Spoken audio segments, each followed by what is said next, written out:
Ghost Divers Team Adriatic posljednje 2 godine 2 put mjesečno iz morskih dubina uklanjaju razne ribarske alate. 4 tone ribarskih mreža izvađeno je iz dubina istočne obale Istre i zapadne obale otoka Cresa.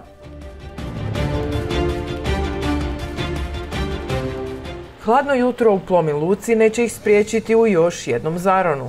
Otkucava 9:30, a ronioci iz Hrvatske i Italije polako se skupljaju i kreću u akciju.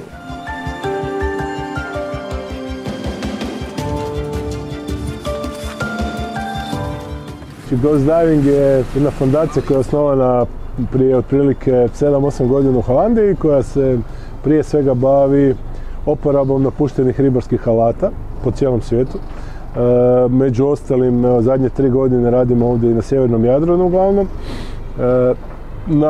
Naš zadatak je skupljanje napuštenih, odbačenih ribarskih alata i njihovo oporabljanje. Dio se reciklira, dio se oporabi na način na koji to treba obaviti, ovisno o tome što se skupi. Uglavnom se radi o mrežama, najčešće su to mreže stajačice, ponekad su isto mreže od plivarica, rijeđe su mreže od kočarica jer su one uglavnom nešto dublje, iako se i to radi.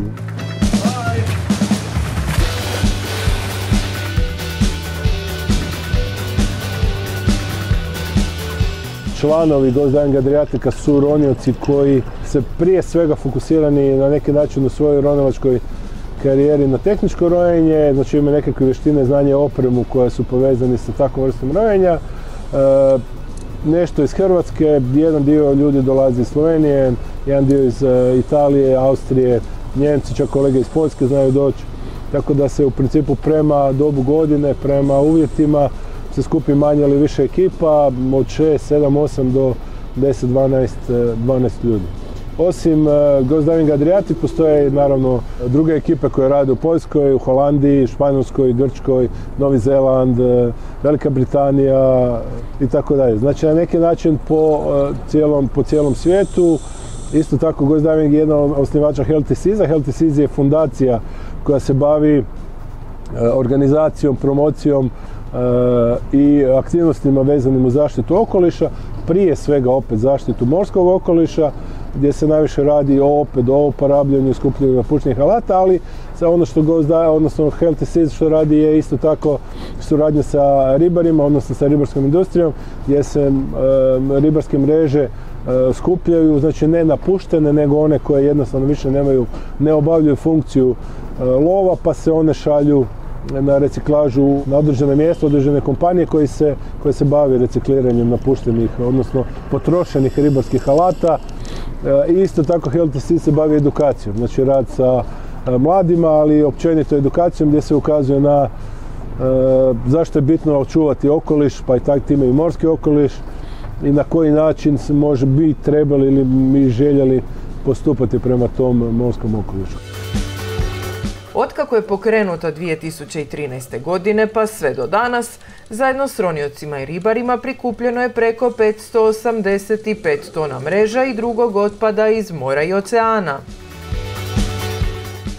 Prvo smo ih bacali u ostali otpad, tako da nam je sada puno ljepše kad imamo kamo dati, znamo da će se reciklirati i u biti možda će nam se opet vratiti takve iste mreže.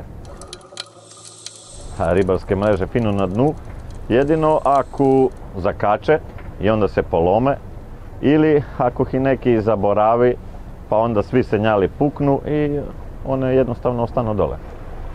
Ali većinom ostanu radi jer zakače za stenu i onda pukne i ostane, ne mora se više naći. Onaj dio napuštenih alata i općenito smeća koje nađemo, koji se može oporabiti, odnosno reciklirati, se reciklira. Onaj dio koji se ne može reciklirati jer je takva vrsta materijala se odloži na odlagalište tamo gdje treba biti odložen.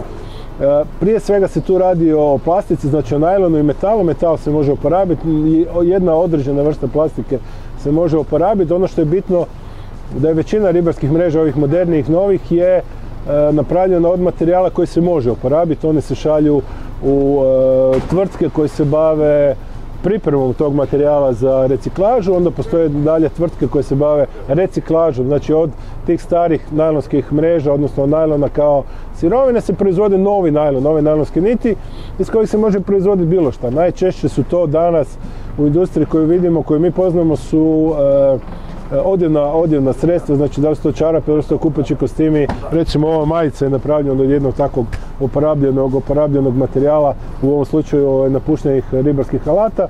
Znači sve ono što se proizvodi od najlonskih niti, u konačnici se opet te iste mreže ribarske mogu proizvoditi od tih oporabljenih alata. Ronioci su pri kraju s poslom. Na površini se pojavljuju posljednji baloni. Mreža je gotovo uklonjena. Today we did a 80 minutes dive. It was harsh condition because there is a little bit of current. The water is not warm. We are approximately on 12 degrees. So it was a great team job to do what we did. Today we recover, I think, 100 meters of net that was laying on the bottom of the sea. And to recover such a big net, we have to work simultaneously, more people on the same place. Naši uroni nikada nisu slučajni i nema slučajnih stvari. Znači svaki ronioc na mjestu na kojem se nalazimo u podmorju jako dobro zna šta mu je za raditi. Nikada se ne nalazimo iznad mreže, uvijek se nalazimo sa strane i svako zna šta mu je za raditi.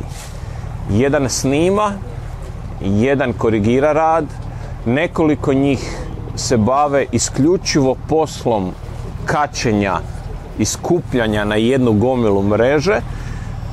Četvrti tim kači taj balone.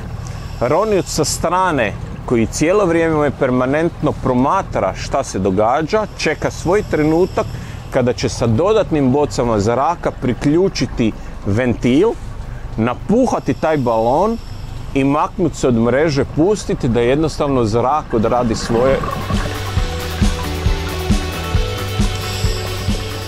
Danas smo izvadili oko 200 metara mreže, mreža stajačica koja je, znači, u dužini ima oko 200 metara i visina njezina kada se rastegne u moru je bila oko metar i po.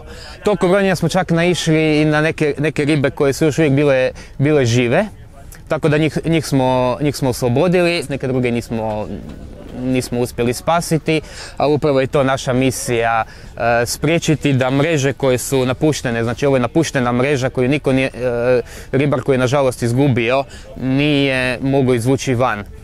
Bitno je napomenuti, niko nije bacio ovu mrežu namjerno da stoji tamo, nego jer te mreže nisu ni toliko jeftine. Znači to je neko koji je izgubio, ali ta mreža je i dalje radila ono što je namijenjena, ona je hvatala ribu, iako tu ribu niko nije mogao iskoristiti. I to je upravo naša misija, da izvučemo mreže koje su napuštene.